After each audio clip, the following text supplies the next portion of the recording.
Good day everyone, this is Solves and this is our next problem para sa chapter 2 and this is focused on the principles of braking. So, a race car with a 106-inch wheelbase, so that is our L equals 106 inches, has its weight evenly distributed between front and rear axles. So, ibig sabihin, LF is equal to LR.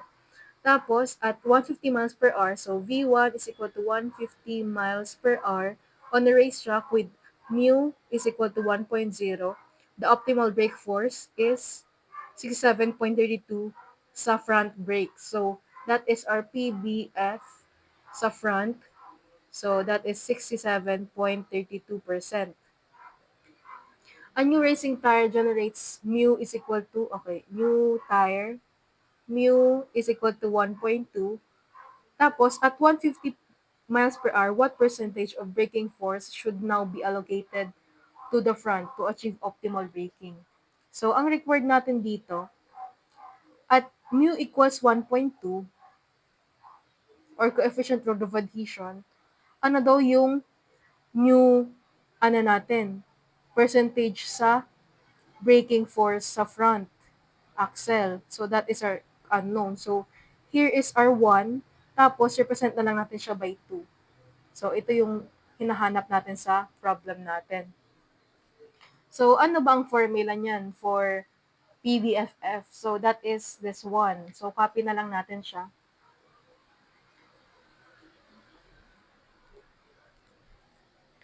So, yan.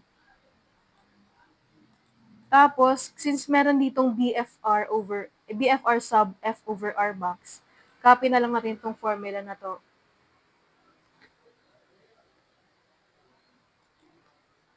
So, yan yung mga formula na kailangan natin dito sa problem na to. So, isog lang natin siya dito.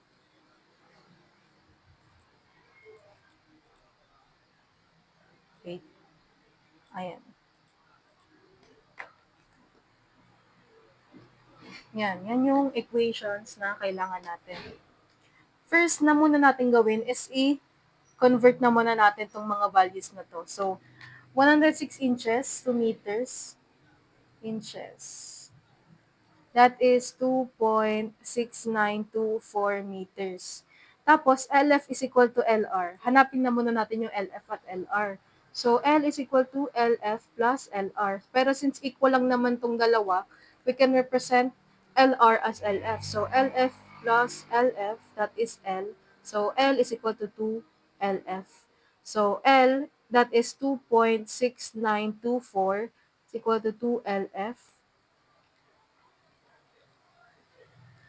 So, magiging na siyang LF is equal to 2.6924 divided by 2.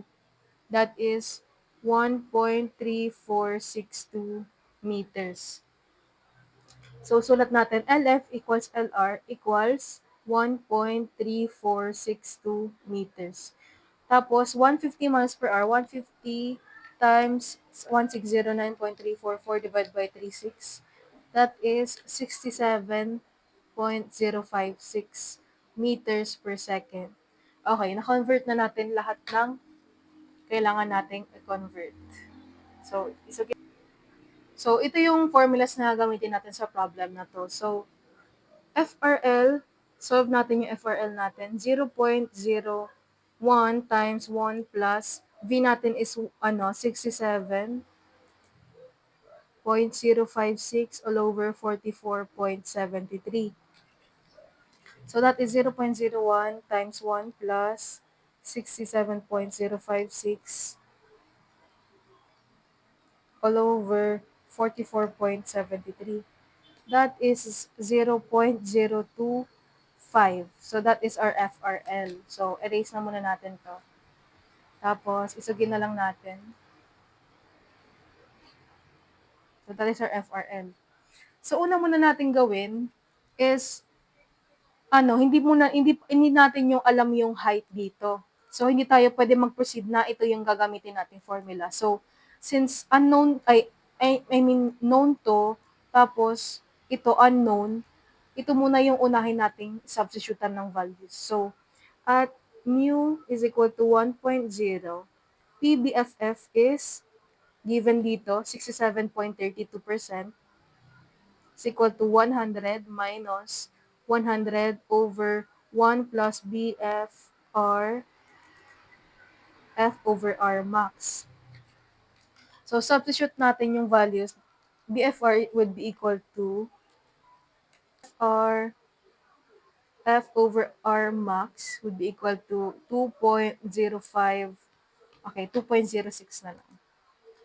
So, yan, nasolve na natin siya. So, proceed tayo. Gamitin naman natin itong formula na to get our H.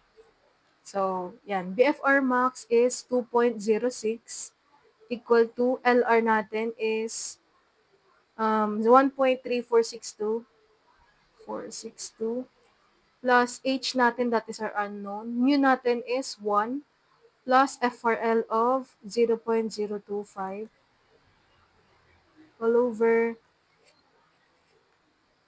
LR of 1.3462 minus H times 1 plus 0.025.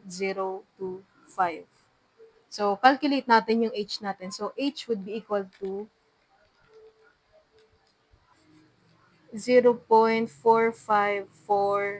ay, 0.455 na lang. So, that is our height. So, proceed tayo. Ang gawin natin is, at mu is equal to 1.2, substitute natin tong height na to. So, i-substitute natin siya sa BFR. Kasi, yan muna ang kailangan natin para mahanap natin yung BFF2. Kasi di ba may BFR dito. So, kailangan muna natin hanapin to. So, BFR F over R max is equal to LR, that is 1.3462 plus height of 0.455 times mu, which is 1.2 na, plus FRL, that is 0.025 all over LF, which is 1.3462 minus 0. Height natin is 0.455 times mu natin, that is 1.2, tapos FRL, that is 0.025. So, calculate na natin to. So, that is 1. BFR F over R max would be equal to 2.41318. So, substitute natin siya sa PBFF.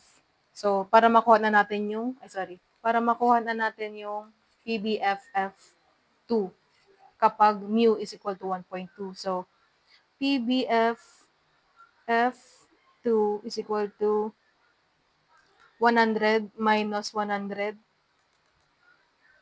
all over 1 plus 2.41318. So, that would be equal to 0.70%.